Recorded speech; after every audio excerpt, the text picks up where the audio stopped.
The year 2011 witnessed a wave of uprisings across the Arab world. This period, known as the Arab Spring, saw people rising up against authoritarian regimes. They demanded freedom, democracy, and social justice.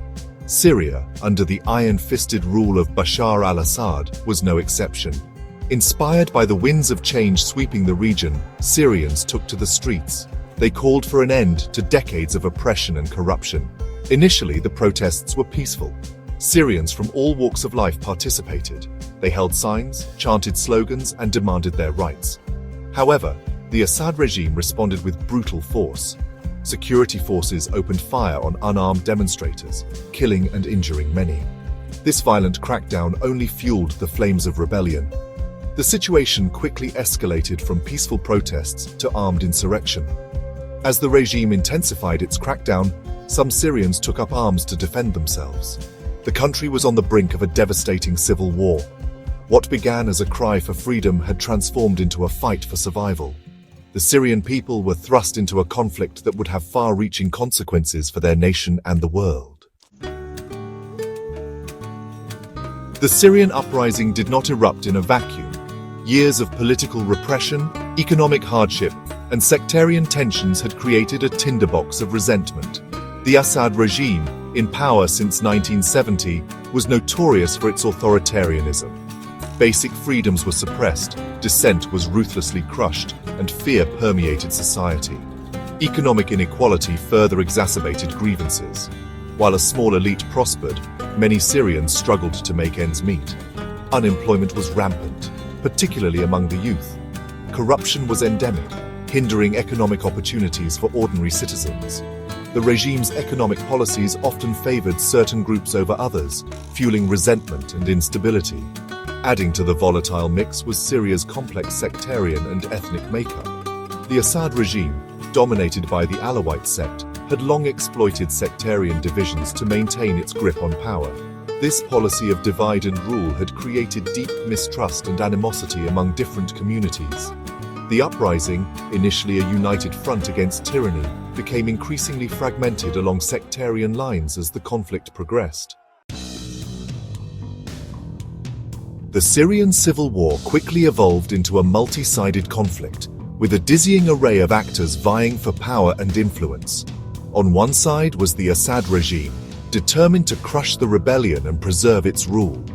Backed by a formidable security apparatus and loyalist militias, the regime resorted to brutal tactics to suppress dissent. Their methods included indiscriminate shelling of civilian areas, torture, and chemical weapons attacks. Arrayed against the regime was a fragmented opposition, united in their goal of toppling Assad but divided by ideology and strategy. The Free Syrian Army, initially composed of defectors from the Syrian army, emerged as the main armed opposition group in the early stages of the conflict. However, the FSA was plagued by internal divisions and lacked a cohesive leadership. As the war raged on, extremist groups, capitalizing on the chaos and despair, gained prominence. The Islamic State of Iraq and Syria, notorious for its brutality, carved out a self-proclaimed caliphate across Syria and Iraq. Other Islamist factions, such as Jabhat al-Nusra, also played a significant role in the conflict. Adding another layer of complexity to the conflict were the Kurdish forces in northern Syria. Taking advantage of the power vacuum created by the civil war, the Kurdish People's Protection Units established autonomous administrations in predominantly Kurdish areas. The YPG's aspirations for self-rule brought them into conflict with Turkey, which viewed them as a threat to its national security. The Syrian Civil War quickly evolved into a multi-sided conflict, with a dizzying array of actors vying for power. On one side was the Assad regime, determined to crush the rebellion. Backed by loyalist militias, the regime used brutal tactics to suppress dissent. Their methods included shelling civilian areas and chemical attacks. The opposition was fragmented, united in toppling Assad but divided by ideology. The Free Syrian Army emerged as the main armed opposition group. Extremist groups like ISIS capitalized on the chaos, carving out territories. Kurdish forces established autonomous administrations, adding complexity to the conflict. The Syrian Civil War quickly drew in regional and global powers. Russia intervened militarily in 2015, aiding Assad's regime. Russian air power turned the tide in Assad's favor. Iran provided significant military and financial assistance. Iranian-backed militias, including Hezbollah, bolstered Assad's forces. Tehran aimed to maintain a supply route to Hezbollah. The US provided limited support to select rebel groups. Their intervention was cautious and often ineffective. Washington focused on combating ISIS. Critics argued the US should have done more. Turkey played a complex and often contradictory role. Initially supporting the uprising, Turkey provided refuge and aid. Turkey's priorities shifted as the Kurdish YPG gained strength. Fearing an independent Kurdish entity, Turkey launched incursions. Section 5. A descent into chaos. As the Syrian Civil War raged on, the country descended into a maelstrom of violence and chaos. The conflict became increasingly brutal and intractable, with all sides accused of committing atrocities. Cities and towns were reduced to rubble, their streets littered with the debris of war. The Syrian people, caught in the crossfire, endured unimaginable suffering. Hundreds of thousands were killed, many more were injured, and millions were displaced from their homes. The war created a humanitarian catastrophe of epic proportions, with widespread displacement, hunger, and disease. The conflict also had a devastating impact on Syria's economy and infrastructure. Years of fighting destroyed factories, schools, hospitals, and essential services. The country's once promising economy lay in ruins. Its people plunged into poverty and despair. Rebuilding Syria, even if the fighting were to stop today, would be a monumental task, requiring decades of effort and massive international assistance. Section 6. The unbearable price of war. The Syrian Civil War produced one of the worst humanitarian crises in modern history. Millions of Syrians were forced to flee their homes, seeking safety and refuge within the country and beyond its borders. Neighboring countries, such as Lebanon, Jordan, and Turkey, were overwhelmed by the influx of refugees, straining their resources and exacerbating social tensions.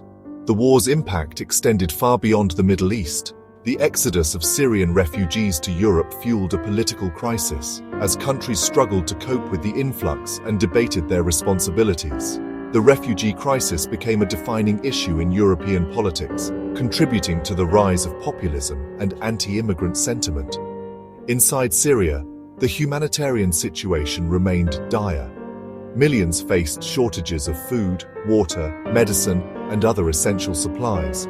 The war created a generation of Syrian children who had known nothing but conflict, their lives scarred by violence, displacement, and loss. The psychological toll of the war, though difficult to quantify, was immeasurable. Section 7. Shifting sands of power. By the late 2010s, the tide of the Syrian Civil War began to turn in favor of the Assad regime. With crucial support from Russia and Iran, Assad's forces gradually regained control of lost territory. The defeat of ISIS in 2019, while a significant victory against extremism, created new challenges as it left a power vacuum in areas once controlled by the group. Turkey, capitalizing on the evolving situation, expanded its military presence in northern Syria, seeking to limit the influence of the Kurdish YPG and establish a zone of influence along its border. Ankara's actions further complicated the conflict, creating new tensions with the Syrian regime, the Kurds, and other regional actors. Despite the setbacks, the Syrian opposition, though weakened and fragmented, continued to resist Assad's rule. However, their hopes of toppling the regime militarily seemed increasingly distant. The international community, divided and seemingly unwilling to intervene decisively, proved unable or unwilling to find a political solution to the conflict. Section 8. A glimmer of hope. In a surprising turn of events, the year 2024 witnessed a dramatic shift in the Syrian conflict. A powerful offensive led by Hayat Tahrir al-Sham, a former al-Qaeda affiliate, succeeded in overthrowing the Assad regime. The fall of Assad, once considered unthinkable, sent shockwaves through the region and beyond. Following Assad's ouster, an interim government was formed, led by prominent opposition figures Mohammed al-Bashir and Ahmed al-Sharaa. The new government, while facing immense challenges, offered a glimmer of hope for a peaceful future for war-torn Syria. The international community, caught off guard by the sudden turn of events, expressed cautious optimism and pledged to support the transition process. One of the most immediate and visible signs of change was the spontaneous return of over 1 million Syrian refugees who had fled the country during the war. Eager to rebuild their lives and contribute to the reconstruction of their homeland, these returnees brought with them a renewed sense of hope and determination. Section 9. The long road ahead. While the fall of the Assad regime marked a significant turning point in the Syrian Civil War, the country still faces a long and arduous road to peace, stability, and reconciliation. The legacy of violence, destruction, and division runs deep, and rebuilding trust among communities torn apart by conflict will be a monumental task. The interim government faces a multitude of challenges, including disarming and integrating former combatants, restoring essential services, reviving the shattered economy, and addressing the root causes of the conflict. Moreover, the presence of foreign forces, particularly Turkey and Iran, continues to complicate the situation, raising concerns about Syria's sovereignty and territorial integrity. Despite the daunting challenges ahead, the Syrian people have shown remarkable resilience and determination throughout their long ordeal. The international community has a moral obligation to support Syria's transition to a peaceful and democratic future, providing the necessary assistance for reconstruction, reconciliation, and the establishment of a just and inclusive society. The road ahead will be long and difficult, but with sustained commitment from all stakeholders, there is hope that Syria can emerge from the ashes of war stronger and more unified than ever before.